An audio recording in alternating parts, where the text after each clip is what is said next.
The crystalline arena hummed with anticipation as beings from across the galaxy filled the translucent viewing chambers. Zethkalar, the Void Champion, stood at the center of the dueling ring, his 6 arms moving in perfect synchronization as he performed the ritual sword dance of his people. Each of his razor-sharp blades caught the arena's ethereal light, creating a mesmerizing display of deadly beauty. For 3 centuries, Zethkalar had remained undefeated. His 4 primary arms wielded traditional Vactharian dueling sabers, while his secondary arms controlled gravity-defying energy whips that could slice through molecular bonds. His exoskeleton bore the ceremonial scars of 10,000 victories, each mark a testament to his supremacy in the ancient art of combat.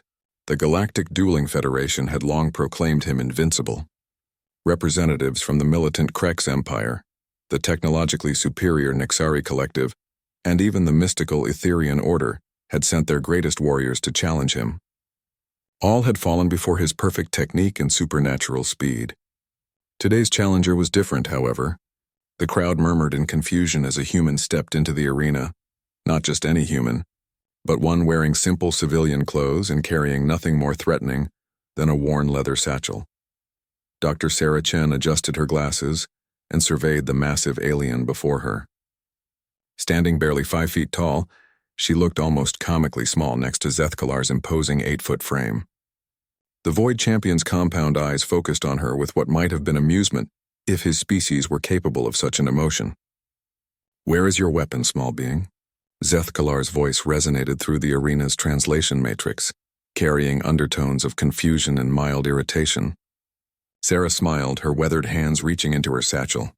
"Right here," she said, pulling out what appeared to be an ordinary tablet computer and a small device that looked suspiciously like a wireless speaker. The alien's mandibles clicked in bewilderment. In the viewing chambers, bookmakers frantically recalculated odds while spectators whispered among themselves. The human had either lost her mind or possessed some hidden weapon technology beyond their comprehension. The arena's ancient ceremonial voice echoed through the chamber. "Combat will commence in 30 seconds.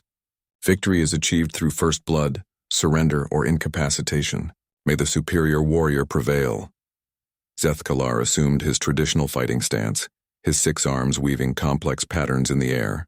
Energy crackled along his whips while his sabers hummed with lethal intent.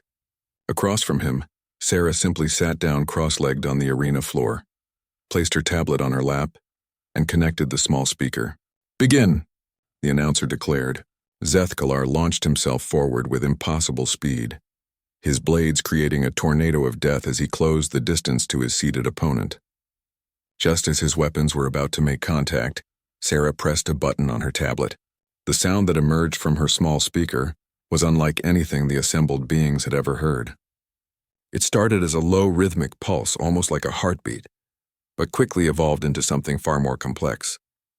The human had somehow captured and digitized the natural resonance frequency of Vactharian exoskeletal armor. Zethkalar's charge faltered as his own carapace began to vibrate in harmony with the sound. His perfectly coordinated movements became clumsy and erratic as the resonance disrupted his nervous system's ability to control his limbs. The legendary Void Champion stumbled, his weapons clattering to the arena floor as he struggled to maintain his balance. But Sarah wasn't finished. Her tablet displayed a complex waveform analysis of the arena itself, and with a few swift gestures, she modulated the frequency to match the crystalline structure of their battleground.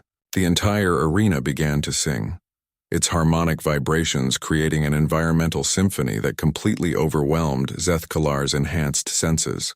The great warrior fell to his knees, his compound eyes unable to focus as the acoustic assault disrupted his equilibrium. For the first time in 3 centuries, the universe's greatest duelist found himself completely helpless, defeated not by superior swordsmanship or advanced weaponry, but by the application of basic physics and human ingenuity. Sarah stood up, brushing dust from her clothes, and approached the fallen champion. She knelt beside him and gently adjusted the frequency until his distress subsided, leaving him conscious but thoroughly defeated. "You see?" she explained to the stunned audience, her voice somehow carrying clearly through the arena, despite the absence of amplification. "Humans learned long ago that the most effective weapon isn't always the sharpest blade or the most powerful energy beam. Sometimes it's simply understanding how things work and using that knowledge creatively." She helped Zethkalar to his feet. The great warrior's pride wounded, but his respect for this small human clearly evident. As the arena erupted in chaos, some spectators cheering, others demanding explanations, and still others frantically trying to understand what they had just witnessed, Sarah packed her simple tools back into her satchel.